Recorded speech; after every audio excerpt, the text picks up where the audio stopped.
presentation has to do with Greece in the last years, in the last decade, I would say. And the title of the presentation is From Crisis to Credibility, and Greece's Path to Economic Sustainability.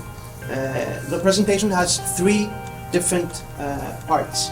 First of all, the crisis as such, credibility, and the path from crisis to economic sustainability. Let's start obviously with the first part, and I'm quite sure that many of you are familiar with Richard Quest, the CNN reporter and presenter.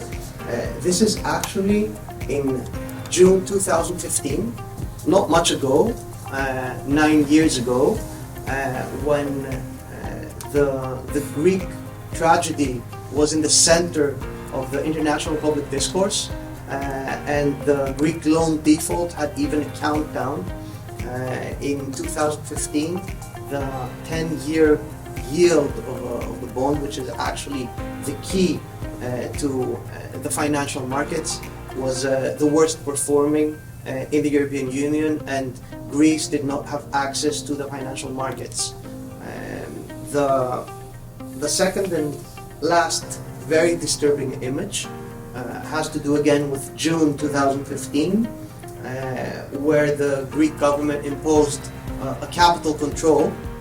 So we have here a retired individual who is in a very difficult situation because he does not have access to his belongings, to his bank accounts, and since that day he was, as every Greek citizen, was only able to access 60 euros per day. Imagine what the situation would be in the United States if you had a capital control and you only had access of $60 a day. And obviously you have a policeman who's enforcing law and order, and of course behind you can see a huge queue, because immediately we had huge queues outside all Greek banks. Very disturbing story, very difficult situation, and something that we really want to forget about in Greece, but I have to say that it was only 9 years ago. Now, let's go to credibility. What does credibility exactly mean?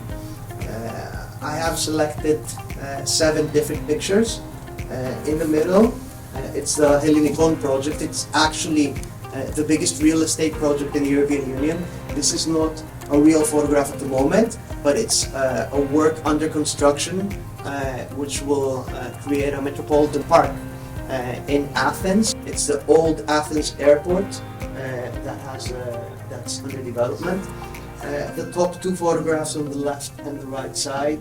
On the left hand side you can see Prime Minister Mitsotakis, who gave a speech at the US Congress, the US Senate, excuse me, and he actually received a bipartisan standing ovation.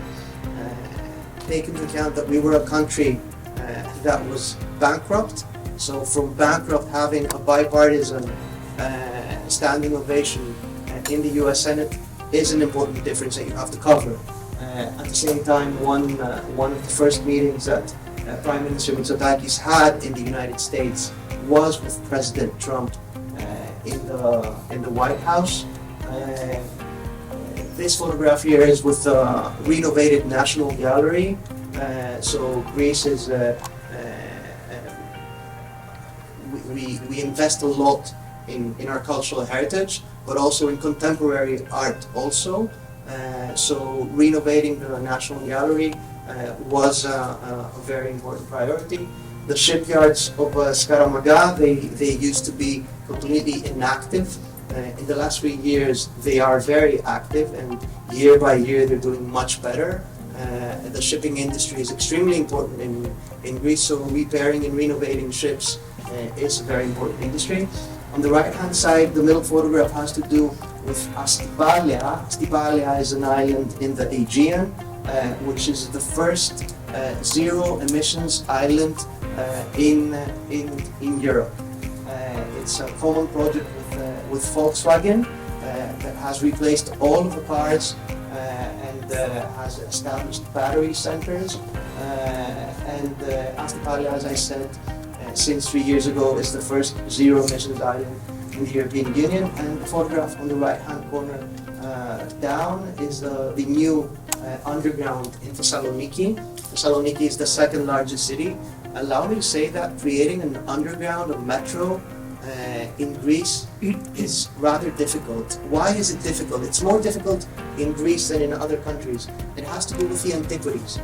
When you go to dig in Greece, it's quite certain that practically in any part of the country you will find antiquities. And obviously we do want to protect our cultural heritage.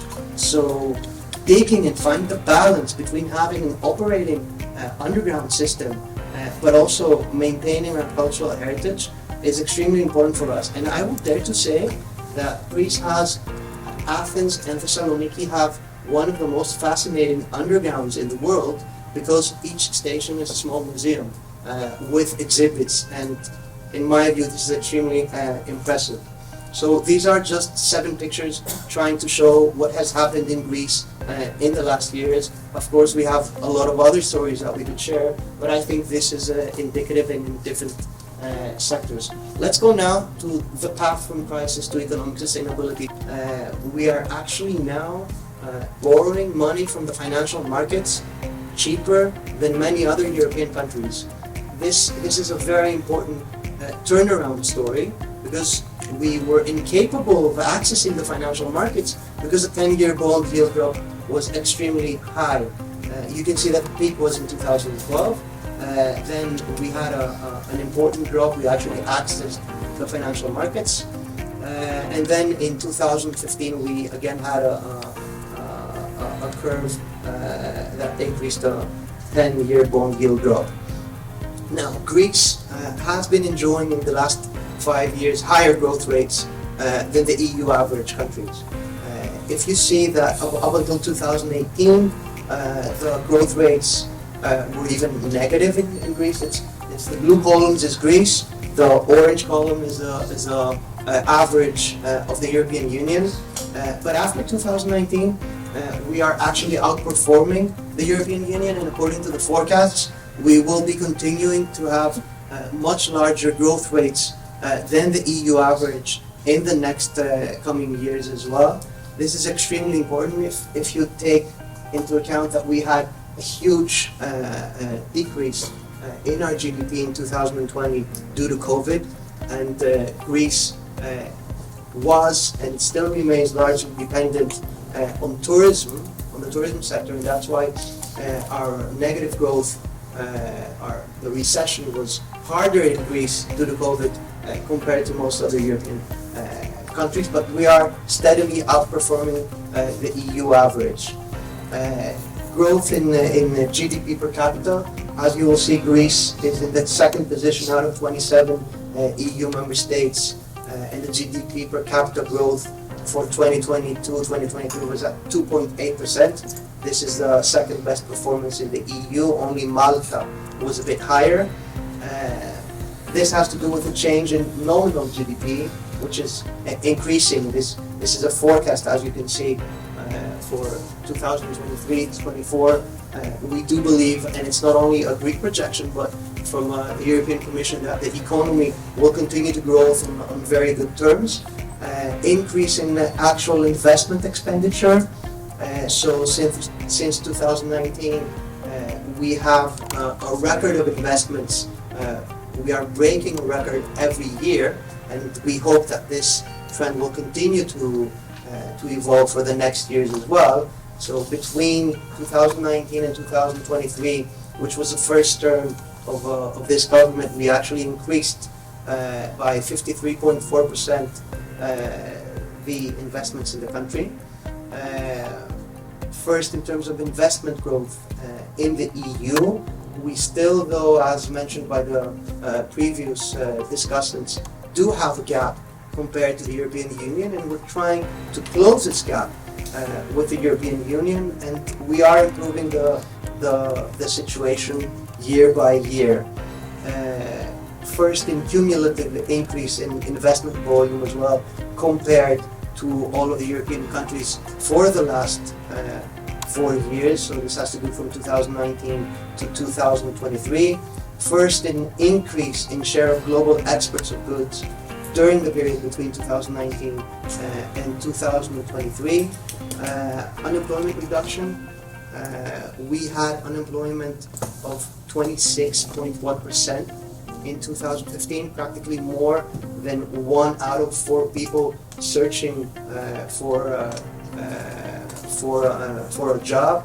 It has decreased to 9.5% in August 2024.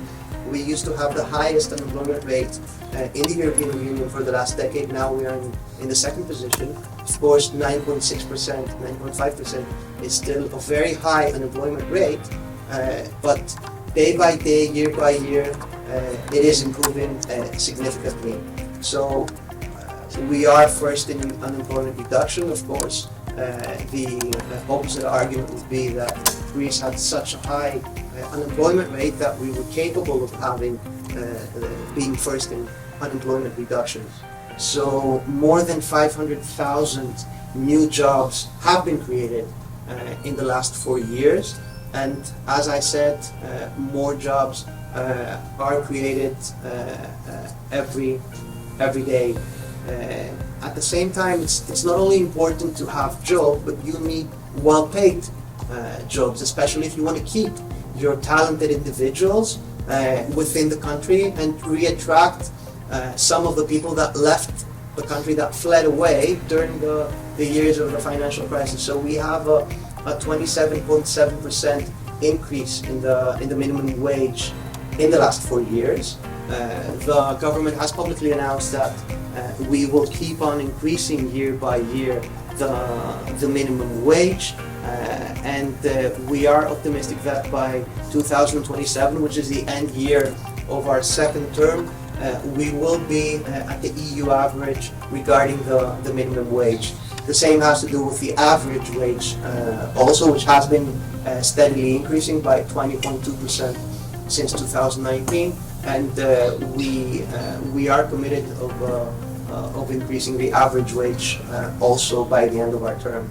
So the wage target for 2027 is regarding the minimum wage, which is on the left column, to be at 950 euros by 2027, and the average wage to be at 1,500 euros by 2027. We also have an increase in deposits in Greece steadily in the last 5 years. I won't claim that things are perfect in the country, but after having a huge financial crisis, which actually led the country losing 1/3 of its GDP, having an increase in deposits more than 50 billion euros since 2019 is very important, as you can understand, for all of the country, for all of the country, and of course the citizens. One of the fields, the president of the Hellenic Chamber of Commerce, Kostas Kolias, spoke about R&D and startups, and I was very happy to hear about that. We have a very important increase in expenditure in R&D. We are actually investing and giving important incentives for companies to invest more in research and development, in innovation. We have given very important incentives for startups, for spin-offs, for angel investments. So we are trying to see how we can give more tools, a much better environment for our talented individuals to shine and excel from Greece, not only outside Greece. And I'm saying this because in the previous years, Greek startups did not have a healthy environment within the country. So many talented individuals that wanted to create their own company actually left Greece. They even went to the US, to Europe, to other parts of the world to create a startup and try to see how they can develop it. The growth of GDP per capita in purchasing power units has also increased importantly since 2020.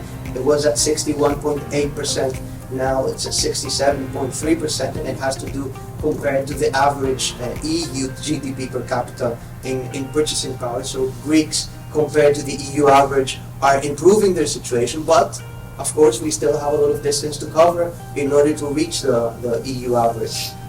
Net earnings by family, we used to be underperforming a lot.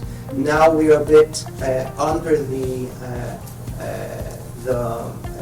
EU average, but as I said, in the last years this has been increasing a lot, and we are optimistic that in year by year Greece will be improving a lot its position in net earnings by family. This is an example for two earners with two children, which have an average income of 43,626.17 euros per year.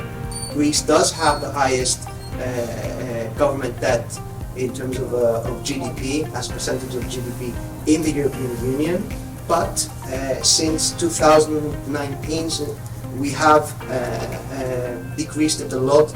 There's a steady downward trend for the debt.